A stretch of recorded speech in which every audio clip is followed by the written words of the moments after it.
عێراق لە 2023 هیچی نەبوو، چونکە تۆ لە دوای نەوەتویەکەوە حیسار کرایە سەر عێراق، لە دوای شەڕی کۆیتەوە لە دوای شەڕی کوێتەوە حیسار کرایە سەر عێراق. عێراق نەیەتوانی بە هیچ جۆرێ پارچە و یەدەکی ئەشیا بکڕێتن لە وڵاتانی کە بیهێنێ بەکاری بێنێ بۆ فڕۆکەکانی وەکو میراج و ئەوانە. عێراق بە هەمووی نۆ فڕۆکەی مێک 29 هەبوو، نۆدانە بوو، هەنێکی کەوتە خوارەوە، ئەوانەی کەشی پارچەی نەبوو. مێک 29 فڕۆکەیە بوو لەنەوەی چوارا بوو، ناڵێم خراپە، بەڵام سوتەمەنی کەم بوو، نەیەتوانی لە ئاسمان زۆر بمێنێتەوە وەکو فڕۆکە ئەمریکەکان.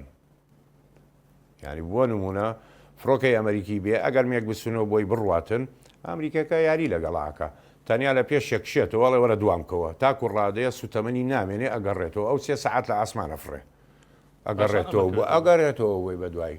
لەبەرەوە معادلەکە زۆر سیر بوو، ینی ناتوانانی مقارانەی بکەیت.